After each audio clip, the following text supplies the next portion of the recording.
I am Vinnie Tortorich. Folks, your good intentions have been stolen. But don't worry, I'm here to help you get them back. You may be soft and succulent at the beginning of this process, but hang in there.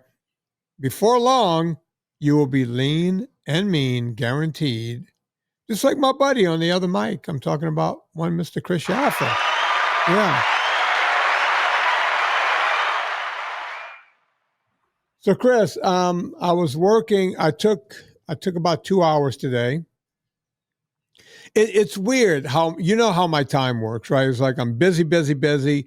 Then I find a moment, then I'm super busy again. And usually in those moments, I'm working out. But today was a weird day. I was heavy up front early in the morning with work. I did one of those high interval training workouts at around noon. And I had about 2 hours and I went, you know what? I'm going to take a break. I've gone like 10, 12 days, no break. You know, I work, folks, most people work 5 days a week. I work 7 days a week, as you know. And I went, I'm going to work on the train a little bit because I now actually have an engine. You know, I have a locomotion. I have the engine. And it was the first time. It took forever to get the tracks done, you know, because this stuff is temperamental, right? And it runs on DCC, so all the computer stuff has to hook up. And although I can't run this kind of computer, I'm pretty good with electronics and whatnot. And got my train running. You know, I was able to go all the way around the track eventually. So we got that part done. It's a New Year's resolution, just like I did with the kayak. I wanted to learn how to build a wooden kayak, and I was taught by Joey Schott over at Turning Point Boat Works. I can never repay that guy for what he taught me. And here I am now doing the same thing with the train. A couple hours here, a couple hours there. And I'm enjoying the process. Matter of fact, about 10 days ago, I was painting on, you know, your little tiny brushes, painting the tracks to make them look rusted and antiquated and dusty and greasy and everything else, right? All of that has to be done. You know, people who do this for a living, I wish I had that brain, Chris, because it's so relaxing, right? To just take a couple of hours and just, you're dealing with these minute things and you're just making things, and you got to do the whole track and it all has to look the same. And it's tedious and it really opens your mind up. So folks, if there's anything you ever wanted to do, and I get it, the hustle and bustle of a job, a wife, a life, kids, whatever it is, it all gets in the way. I'm sorry I had to wait until we were empty nesters to start doing some of this stuff. I wish I had figured out, and look, I cannot cry you a river. I figured out how to be an ultra cyclist right in the middle of trying to do 1,000 other things. I guess the point I'm trying to make is where there's a will, there's a way. I used to tell myself all the time when people go, oh, Vinnie, you know, my clients will go, you work so hard. And then you go home at 9, 10, 11 o'clock at night and get on that spinner just to go do these stupid races, right? And I get on the spinner sometimes 2 hours a night at the end of a long day of training people, right? I would explain to them that you could take the biggest crack addict on the street. They're living in a cardboard box. They have no teeth in their mouth. They're wasted away. They're about to die. They have no way of making money. Yet every day, that person finds a way to make enough money to support their habit. Those people, I know we think of these people as trash and outcasts from society. I looked at crack addicts and went, you know what? If they can figure out a way to get crack every day, and I know that you're saying, come on, Vinnie, what are you talking about? Yeah, I get it. They got to do some pretty unsavory things to get that money. They got to either steal or there's some kind of sex that has to happen or whatever they have to do, some kind of grift. They figure it out every single day. Where there's a will, there's a way. And I know that's a very negative thing to talk about, but you could do that in the positive. And that's the message today, folks. You need to be more like a crack whore. Anyway, what you got over there, Chris? Do you just save this for me just to see my reaction to that? Or was that you went for a walk this morning, you went, I just thought of a great analogy. A little bit of motivation. If everybody was a little bit more like a crack whore, everybody would be just a little bit better off. And the sad truth is, you're not wrong, right? We all have motivation for specific things. And the question is, where's that motivation directed? I don't think the message that you just shared was go be a crack whore. It's if you can do it for that, you can do it to whatever you want to put your mind to. My right? point is we can learn from everyone in society. I look at everything. I'm the guy that walks down the street and looks at everything and asks the question, why is this way? Why is that way? Right? That, curiosity is what, when I was in college, I was curious about the body. When I was a kid, we had the Encyclopedia Britannica right there in the bookshelf. And there was no Google. There was no nothing, right? I would go open up, I would get the one on the human body.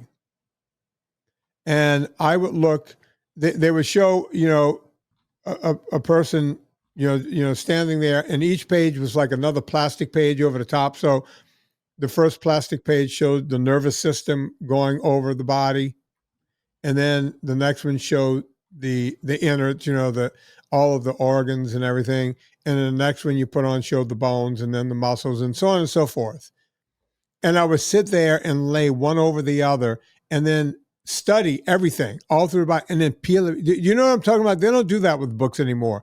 There were plastic pages. There was about 4 or 5 plastic pages in that encyclopedia where you can see the different layers of the body. And I was so fascinated with that when I went to college and they said, you have to do something, I said, I want to keep learning about the body. I'm just interested in this one thing. Now, for whatever reason, I was never interested in becoming a doctor, right? It wasn't in my as a matter of fact, I didn't think I could do it. Turns out I might have been a really good doctor, right? I didn't have the money, the time, the patience, none of it. But I wanted to learn it all to the point where I went through gross anatomy. Folks, that's when you get to cut on another human being. Of course, they're deceased when you start cutting. Now, they call it gross because it's general, not because it's disgusting. You know what? You would think it was because it's pretty disgusting, but yeah, it's general. It's the whole thing, the gross, the whole thing. But yeah, that's why, that's why I am what I am today. Was all I was interested in the body and how it works, which brings me to 2 discussions. And boy, they work hand in hand. The first one you know something about. I encourage people, if they have a problem with our vitamin company or coffee or foods, to let me know on X, right? We're doing almost 1,000% better with handling, because Chris and I personally handle all of the stuff that comes in. When people have problems, we've fixed. Chris, how can you describe how much of a problem we fixed? And by we, I mean you. When it comes to customer relations, put it in terms that people, and don't be funny, put it in real terms that people can understand. Non-existent and or clusterfuck. Those are the 2. Like, those are the only 2 phrases that come to mind. That's why I was making the face, right? The challenge is trying to make sure we catch everything. And we're still finding things. Like Vinnie, you and I were talking the other day, we found a block list that existed. Yeah. So people would send us emails and they would just disappear into the ether because someone at some point didn't enjoy the tone of the email or the tenor of the email. And I'm going to call it out. That had to be Dylan or Andy. One of the 2, because they were the only 2 that could have done that. So it's not someone, it's one of those 2 people who decided, I don't want to talk to this customer, and put them in a block and blocked them. And how many people were in that group, Chris? Do you remember? A couple hundred. Yeah. And that's why I said to you, I was like, if there were 10 people in here, maybe it's an accident. And the only reason we found it is because somebody reached out to us on X and said, hey, I've been emailing and emailing and emailing. And I looked at the email and they don't exist, right? They're not in spam. They're not in draft. They're not in the inbox, and did a little bit of digging on the back end and looked at the emails coming in. And sure enough, right, something like that was set up. And so, we're still digging out from it, but we're doing what we can. And the good news is we have fewer things coming in than we did in the past, because everything is back rocking and rolling, which is good. And we have Miss Jackie on the phone, which I need to give her a shout out, Vinnie. She's sitting here texting me as we're having a conversation, but she is doing a fantastic job of not just making sure that calls get answered, but following up with people. Calling people 2-3 times. If she gets a voicemail, instead of just leaving a voicemail, she'll call back. So if you guys run into any problems, call. Jackie should be able to help you out. Now, right now, she doesn't have full access to everything because we're in the middle of a big transition of stuff on the back end, but she will be able to have a little bit more autonomy here in the next couple days, potentially. And she's been a huge help, right? Because there's no way with what you and I are doing on a daily basis that we could even look at a phone, much less answer phone calls on top of everything. All right. So that's what I wanted to talk about. Sometimes I will see, and I get the frustration. Chris gets the frustration, but someone will write to me on X, excuse me, and they'll say, I've called 4 times. No one's returned my call. I've written. No one's returning my message. So immediately I'll go to Chris. First thing I do is take them off of the thing and say, hey, send me a DM. I follow them so I can see the DM. That's the only way I can see DMs. I'll ask for their order number and their name, because sometimes people are like Foxy Girl 295, right? And I know it's not in our system as Foxy Girl 295, right? So give me your name. I will search that, but that doesn't mean I'm going to find anything. Yeah, we're not going to find you. So sometimes, not all the time, they'll say, I called no one. So, I'll say, Chris, has Jackie?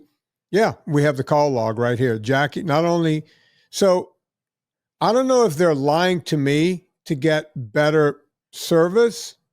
I don't know if they're lying on purpose, or maybe they wrote this and then Jackie called, but it's like, I'll go, okay, did we not talk to this person?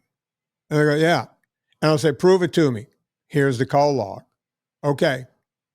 And then I'll write to Chris, or I'll call Chris and I'll say, Chris, this person says that they've written, it's always 3 or 4 times before they call me. So I'm always assuming that it went to spam or it went to something or somewhere else, right?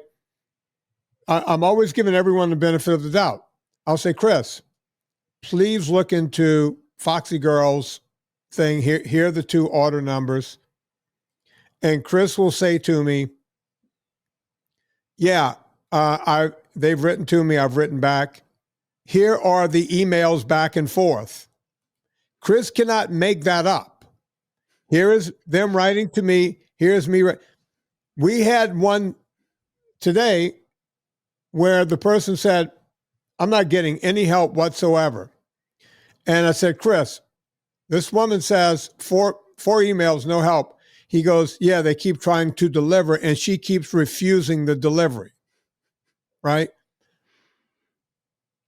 And I don't know, in that specific case, I don't know if it's like a shared house and somebody else is like, someone I else hate is UPS. there. Maybe someone's answering the door going, I don't know what this is. I'm not accepting it. We don't know what it is. But in most cases now, the point I'm trying to make, we're not calling our customers liars.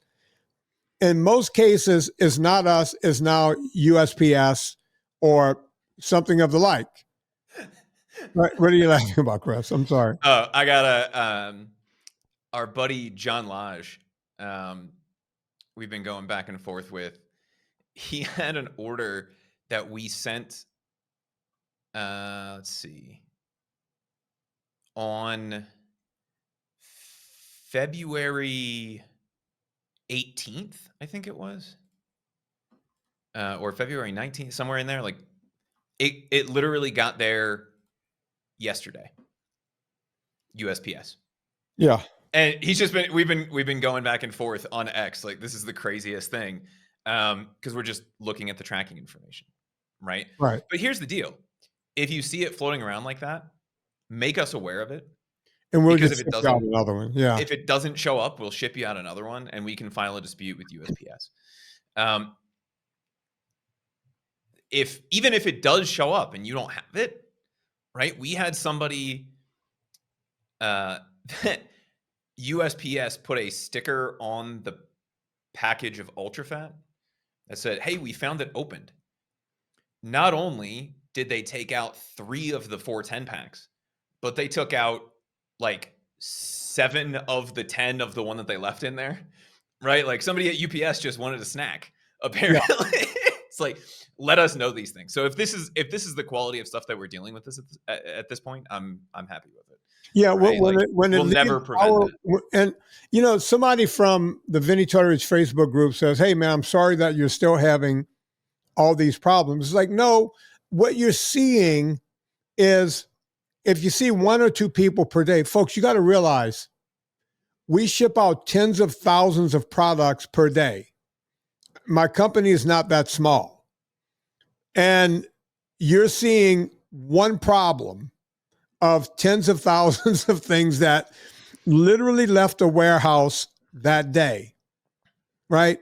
I don't think Amazon has a record as good as ours at this point, right? Because, am I exaggerating this, Chris? Or, people go, "Oh, you're still having trouble." But yeah, because one bad piece of press looks really big, when in fact it's like, in baseball terms, that's batting 1,000. We batted 1,000 if we're seeing one of those on Twitter every couple of days.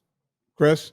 Yeah, and I think it's massively slowed down too, which is good. But when somebody said, "I've called, I've sent smoke signals, I can't believe you're not getting back to me," we do need to know that. But also, we need the rest of the information. Right. And so if you give me an order number, then I can track it down. If you let me know what your real person name is instead of FlibbityGibbet97 on Twitter, right, we can help get you taken care of faster. And I think one of the things is just the history of this, right? We had back order problems. We had, yada, yada, yada, yada for the last 2.5 years. Right. And so that then triggers the response in your head of, "Oh, yeah, it's not fixed." Right. But everything, at least as far as I'm aware right now, is shipping, which is good. Yeah. So if you have a problem, let us know. And if we don't get back to you, let us know.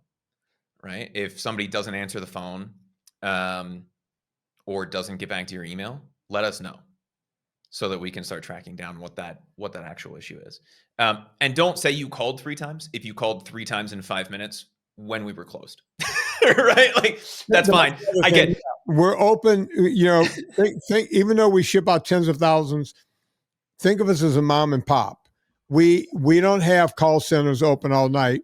We have a woman who used to be, the reason I picked this woman, I always find people that are good, right? The first thing I do is I discriminate, right? I want someone that's older and someone that's responsible. And I want someone who literally ran a 911 call center. And that's the woman I chose for this job whenever I took it over, right? And I think her name is Jackie.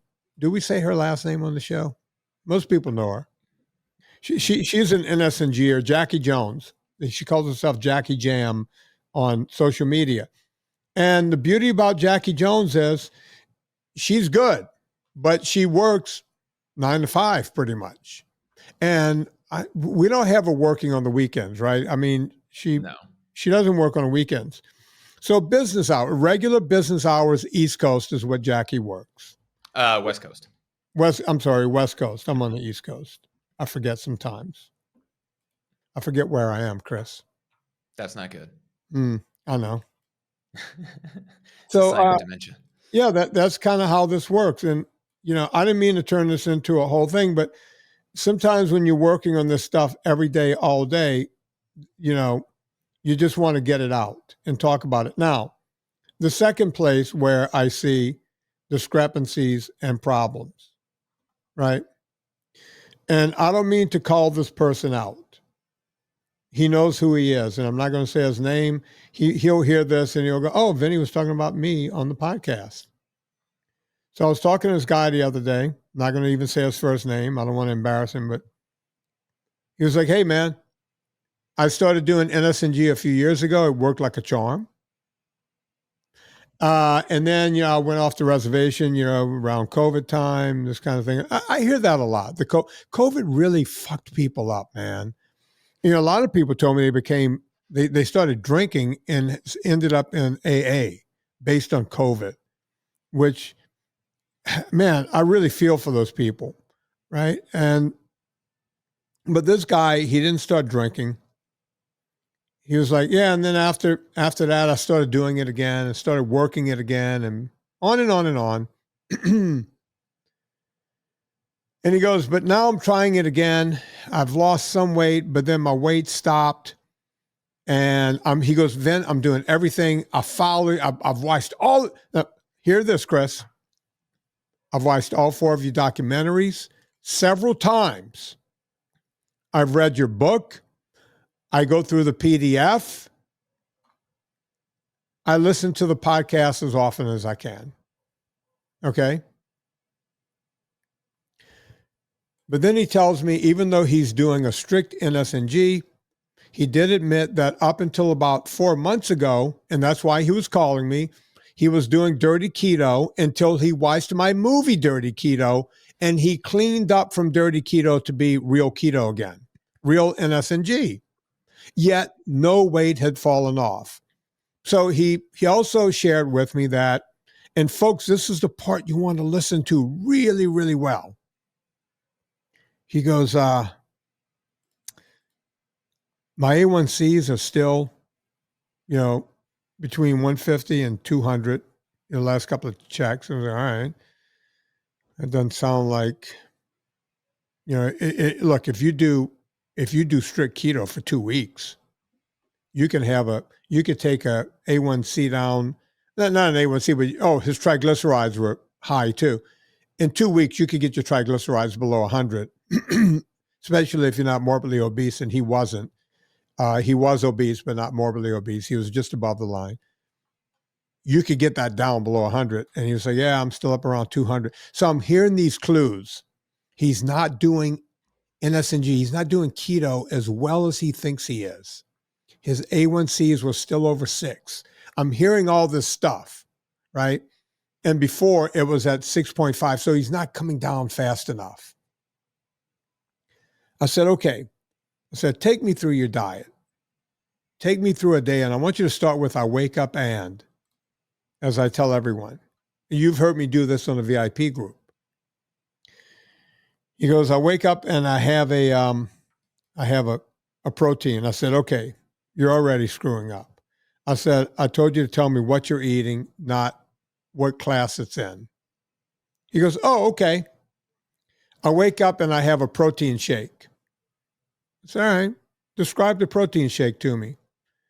I like using whey protein, just like you've suggested. If you're going to use protein, you might as well use whey. I've heard you say that. Yes, I have. And I mix it in soy milk. And before I exploded, I said,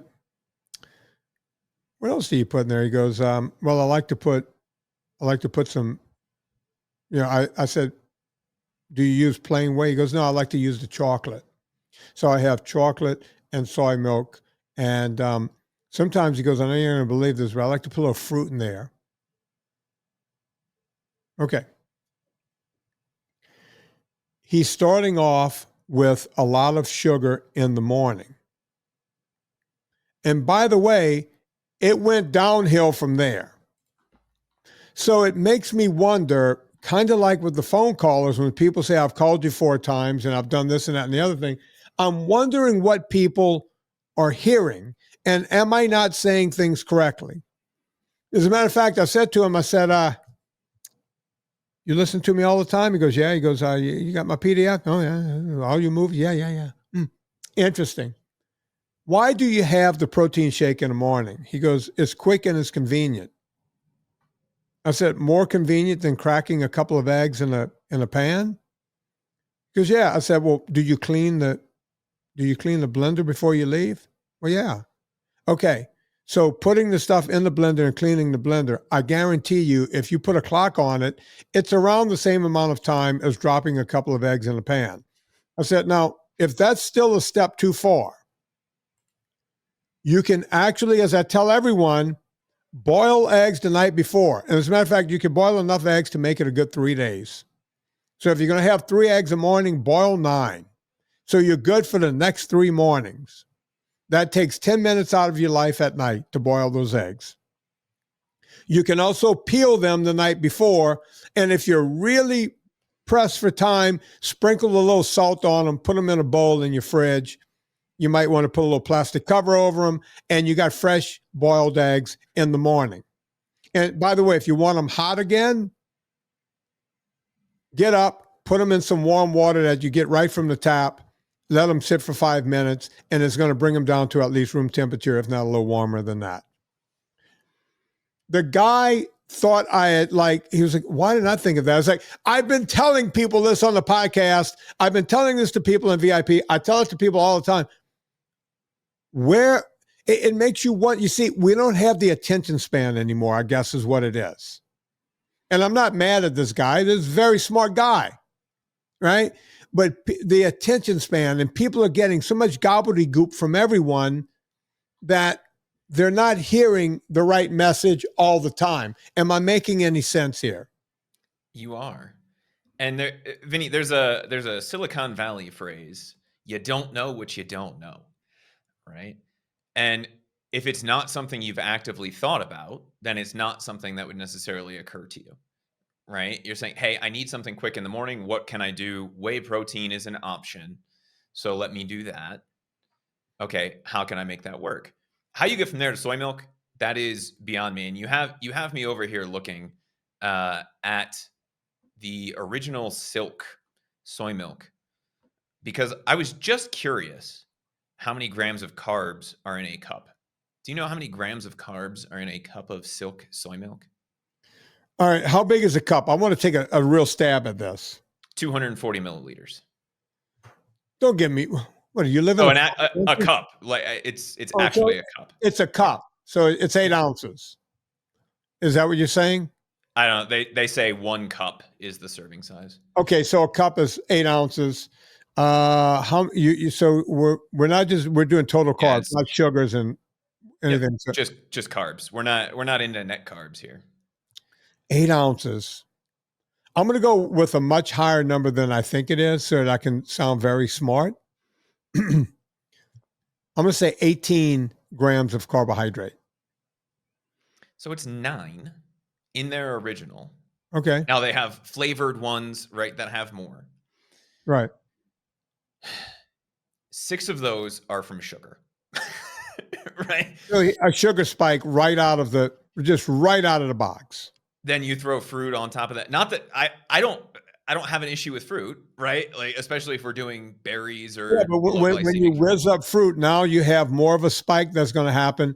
And if you take he told me which protein it was, but I can't.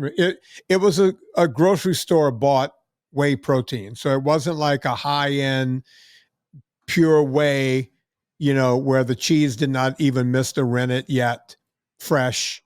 Because, by the way, folks, that's why they get whey protein. It's a byproduct when they add the acidity to the whey to the milk to the curds. To the curds. It's rennet. That's where we get whey from. So it's a grocery store brand. It might have been name a couple of grocery store brands, and I'll remember which one it is. I can tell you grocery stores. Kroger. No. Just put in chocolate whey into the Google machine and tell me what you come up with.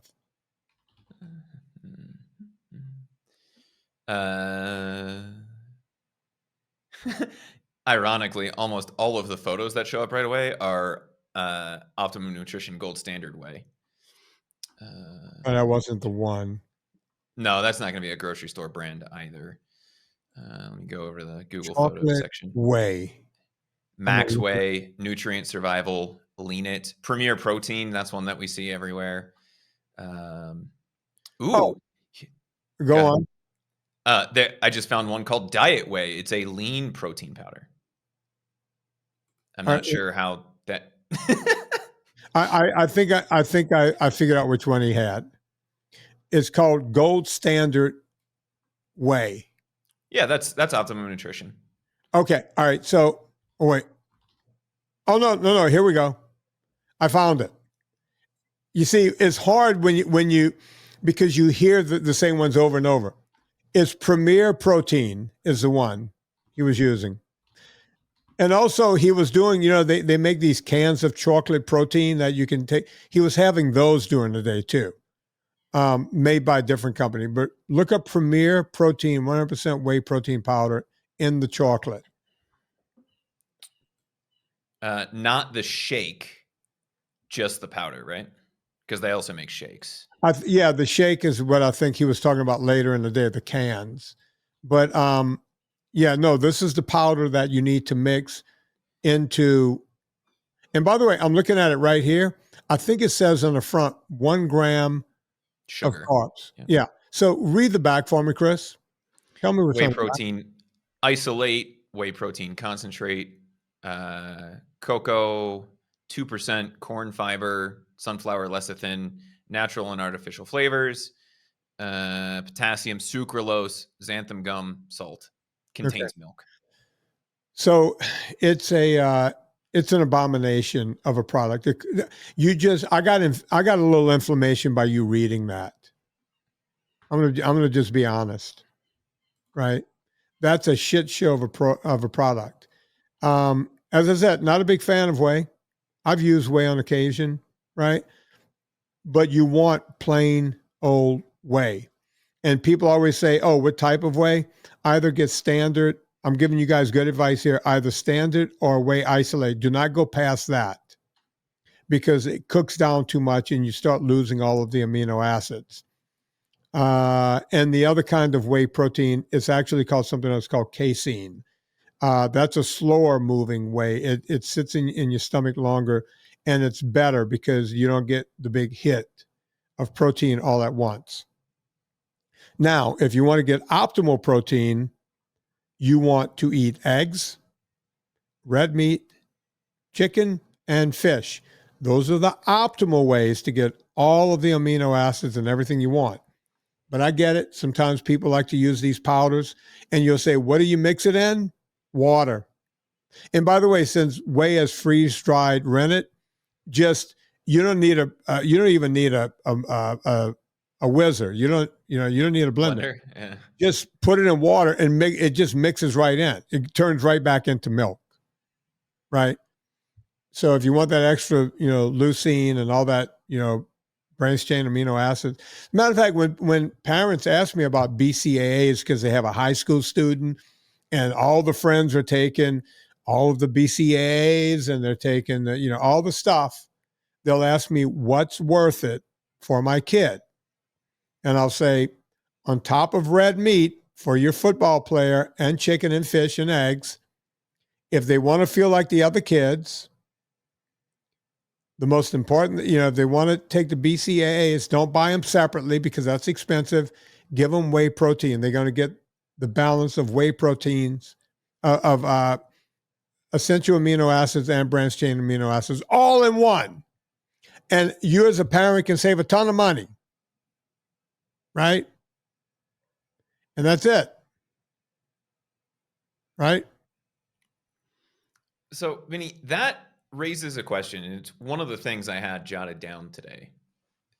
Michelle proposed to me a 3 a.m. stoner question the other day, which was, what is the difference between eating clean and eating healthy?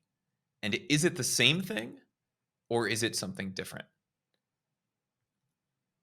Are you asking me? Yeah. I'm curious what your thoughts on that are.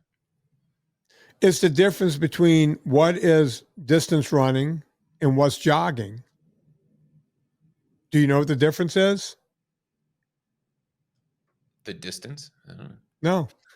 The term jogging came from Australia and I think also the UK. They call it jogging. We call it distance running, right? That's the They difference. spell color wrong too, though, so that's fine. Oh, they spell shop with 2 P's and an E. I've been there. These people are illiterate. These Brits are pretty illiterate. And before you come at us in the comments, we speak the English that we spoke before the revolution. Y'all changed it. Exactly. Vinnie, how do you say the word niche? Is it niche or niche? Okay, I say a lot of words wrong. I now say niche, but Which growing is up, go less on. correct, but go ahead. A lot of my words have changed because I live with a Brit. But I've been saying niche for years, but I grew up saying niche. Just further proof that English is a silly language. Niche is the original historical pronunciation, and it's the most common. Right before World War I, England changed the way that they pronounced words that came from French to have a more French sound. And now there's a whole thing. There's like 6 or 8 of them, but niche is the one that comes up all the time. And they go, "Oh, you're saying that word wrong." Actually, right? There's a country in South America. I'm going to spell it. I want to get you the way you say it. Chile. Chile or Chile, if you're speaking Spanish. Yeah. Yeah, Chile, right? Yeah, you're talking to a douchebag in this country if they tell you they just got back from Chile. It's like no one in Chile says Chile. Or am I wrong about that? If you're hitting the pronunciation very hard, maybe. Yeah. And somebody from Spain or somebody from Argentina would probably say it that way. Most South Americans would probably not hit it that hard. Right. It's just like people who come back from Rome and start, I just got back from Roma, like, oh, you met Tony Romo? No, I just got back from Roma. You mean Rome? You went to Rome, Italy? Or did you go to Rome, Kentucky? Yes, there's a Rome in Kentucky. That's my favorite. People go, "Where do you live?" Columbia. They go, "Oh, Missouri." Oh, yeah. No, like a little further. The one that's not spelled with a U, right? Yeah, I would just say the one where Juan Valdez comes from, right? Yeah, anything that Americans like that comes in a powder form, whether it's coffee or a little lighter, that's the country that we're talking about. Yeah, any kind of stimulant that you love comes from where I live now. Yeah. Speaking of which, the president here the other day said he wants to legalize the one that's not currently legal because it's no different than whiskey. Well, back in the 80s, when I was in college, the word on the street was that cocaine was not addictive and that it was a great way to lose weight. One of those two things is not completely inaccurate. Right? Tell that to John Belushi. Oh, I was talking about the other one. Oh. If you want to lose some weight, just because you're too distracted to eat, right? That's probably a good way of going about it. But that's okay. Taking anything to lose weight is, I don't know quite how to say this. Other than eating right and exercising, anything that somebody has ever said, "Oh yeah, it's a great way to lose weight." Smoking, great way to lose weight. Cocaine, great way to lose weight. GLP-1s, fantastic way to lose weight. For about a week until we start figuring out what the side effects are. Right? There are no shortcuts to this. Chris, let me put it to you a different way. As you know, besides the body, the other thing I've always been interested in was money. Not any kind of greed pursuit of money. But you work for me and you see how I respect money, right? why do I respect it so much? There was a time in this world where we had to wake up every morning as humans and figure out how we were going to be number one, safe, number two, have shelter for the night, and number three, eat, and not in that particular order, right? We had to figure it out. And then we started figuring out, oh, instead of just roaming the planet, we can all congregate in one area. And we started figuring out agriculture. And this person was like, you know what? I'm going to keep these animals over here and you keep that vegetation over there. And then I'll trade you some meat for your vegetation. Oh, by the way, you guys are over there hunting. I want to keep warm. How about you give me some of those skins? That's the way the world that, we bartered with different things. And then in order to make it more convenient, at some point, we came up with currency so that you didn't have to walk around with a ton of pelts to go trade for a piece of meat or some vegetables, right? Am I saying that pretty much correct, Chris? Is that the way it all went? So I'm interested in how we act and react as humans. And that's money, right? And people get weird around money. We see it all the time. If someone wins the lottery, I look at the lottery the same way as I look at people who steal, right? It's ill-gotten gains. You didn't really do anything for the money. And I've watched whole documentaries on this, what happens to people's lives when they win these big, giant lotteries, right? Millions and millions of dollars, right? They end up broke and everyone in their family hates them. All their friends hate them and everything else because they didn't know what to do with it. It just came too quickly and they didn't do anything to get it other than go and buy a scratcher or whatever in the hell they call it, right? It's the reason I don't like gambling. It's the same thing. So I said all that to say this. When you want to have a lot of money, right? Having a lot of money means a lot of things. It means security. You can live in a safer place. It means a shelter over your head. It means you don't have to worry about food every day. You know where to go to get food. You have it all right there. Excuse me. So having money is a good thing. But people are under the impression, a lot of people are under the impression that in order to have a lot of money, to accumulate money, you must make a lot of money. And I'm here to tell you that that's not the truth. I've done well in my life in accumulating money, yet I've never made a lot of money. But you have to be smart. You have to save a certain amount of it. And you have to put it in interest-bearing accounts, and you have to, put it where it's going to double and triple and quadruple, and before you know it, and that's by saving a certain way, right? I'm not here to do a Dave Ramsey podcast, but when you buy a car on time, you go, oh yeah, I can easily afford this, whatever it is, $500, $600, $700 a month, whatever it is. It's only a small portion of my income, and by the time that car is paid off, people sell it and they go get another car. And to the point where people lease every 3 years, so the car payment never goes away, right? If you have that money sitting around for a few years, instead of putting it into that and putting it into an interest-bearing account where you get what's called compound interest, not only are you not paying off something that is a diminishing asset, right? The price of a car keeps going down. It's not like a house.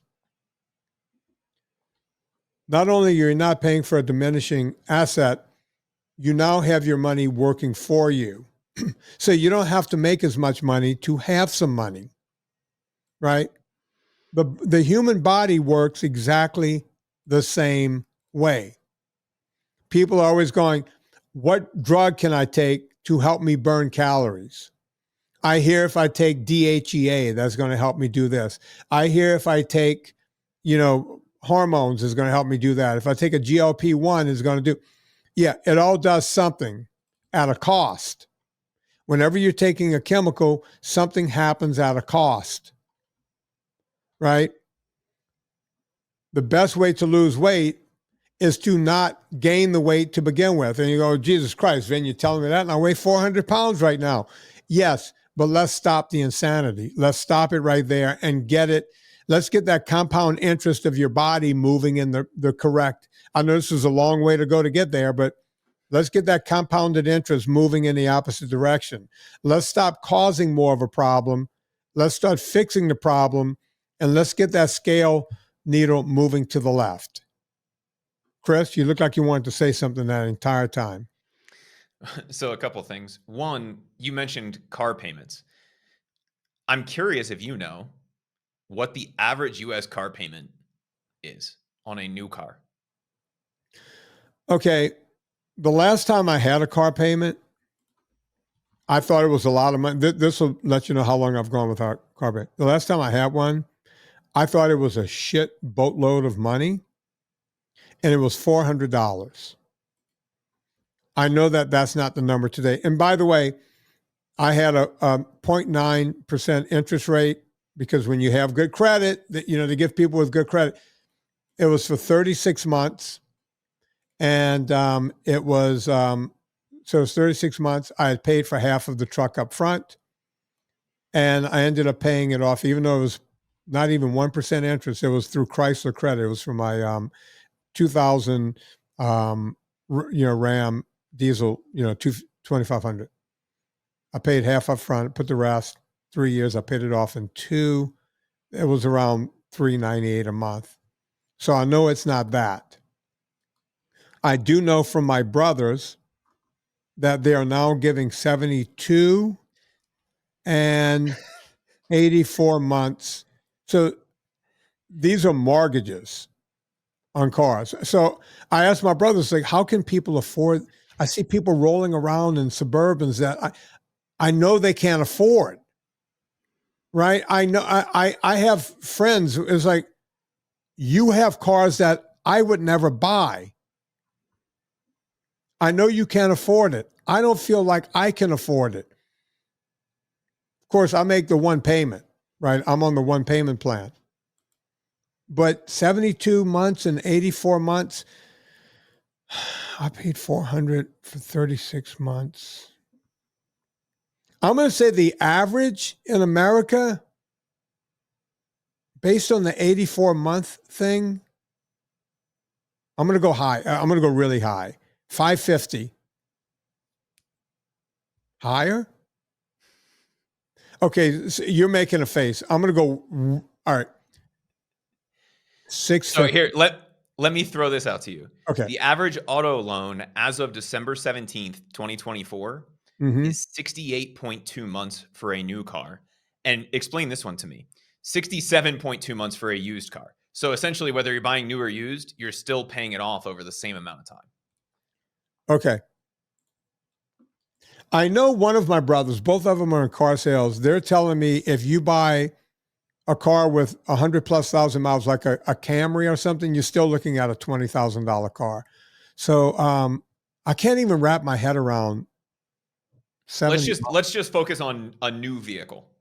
Okay. Because used is going to be all over. Right, so you laughed into the camera when I said 550. Yeah. I'm going to go up a clear 100 and go to 650. Go up another 100. You got to be fucking me. And the average is 70 months, close to 70 months? 737 for new, 520 for used. Okay, hang on, Chris. Do me a solid. Do 720 times 70 months, or whatever it is, 68 months. Yeah, so 68. So 72, which would be the full loan term, is 54,000. Right? What did we say it was? 750 times 68? No, 720 you said. Let me do the actual. So 737 is the actual number. Times 68 and change, we'll round that down. So 50,116. Okay. Why? Yeah, I don't really get it, because with that money, if you bought a car, let's say you bought something like a Toyota or a Honda that can go 300,000 miles, and you bought it with 100,000 miles, and you can get it for 20, $20,000, right? And let's say you have a few thousand you could put on it. Let's say you have a regular job, you don't have a lot saved, but let's say you could put 4,000 down on that, right? So now you're carrying $16,000, and you do that for the shortest period you can, and then drive the wheels off of it.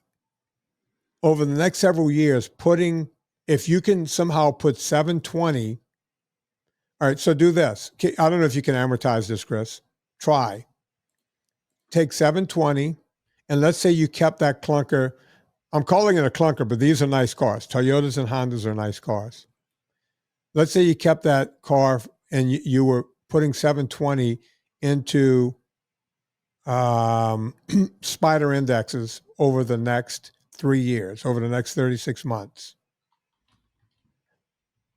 And we do know that those bring in what, on average, 7%? Yeah, let's go low. Okay. And just say 6%. Okay. Right. So we're doing 720 a month. They do much better than 7. They actually do 8 or 9, but so say 6. With an annual compound, right? Yeah, do an annual compound over 3 years. That's not a very long period, but what do you end up with if you put 720, instead of putting it into a car that's going to depreciate, and put it into that? What do you end up with? 28,363 at a 6% interest. Okay. Can you compound it and let's say you stopped putting that money in, but you never took it out. You just left it in SPY, right? Mm-hmm. All right. So compound that out for another 10 years, not another 7, but another 10 years. Where do you end up? So 13 total? No.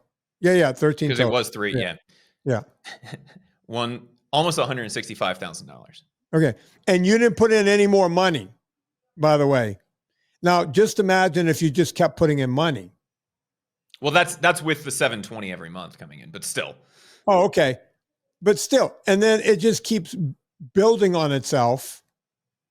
And before you know it, you got yourself a cool million. And before you know it, you got yourself another cool million. But no one ever thinks in those terms. Just like when someone is 400, 500, 600 pounds, they don't think in terms of turning it around. It's like, oh, it's too much trouble, right? It's just too much trouble. And it shouldn't be, right?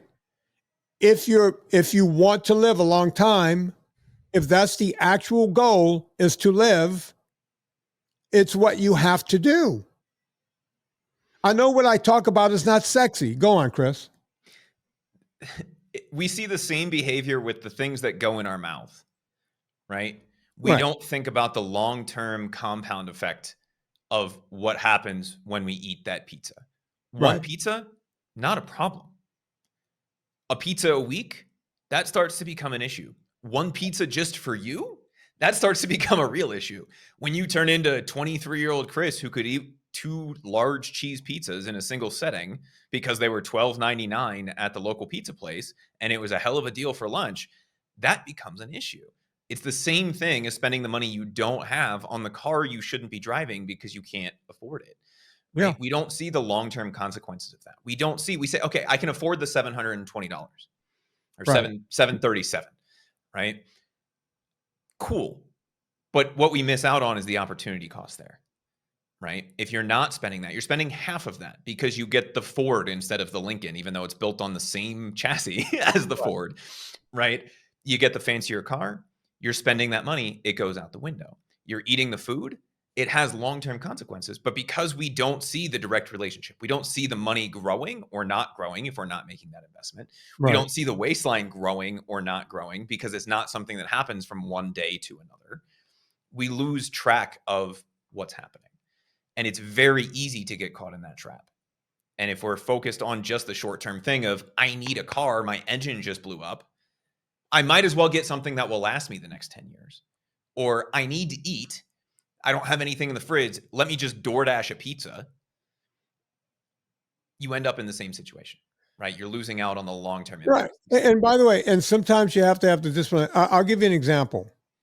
I bought a new car because I was having trouble with my Ford. I decided to go back to Toyota, And that's when I decided you're stupid unless you buy a Toyota or a Honda, right? I already had another Toyota that sits in the garage because it's becoming more and more, expensive, meaning that the price of it keeps going up. So I'm keeping it in good shape. So I decided to go out and buy a 20. So tell me what a 2021 4Runner cost. See, I don't even know the cost of the car that I bought. Is it limited? What's the?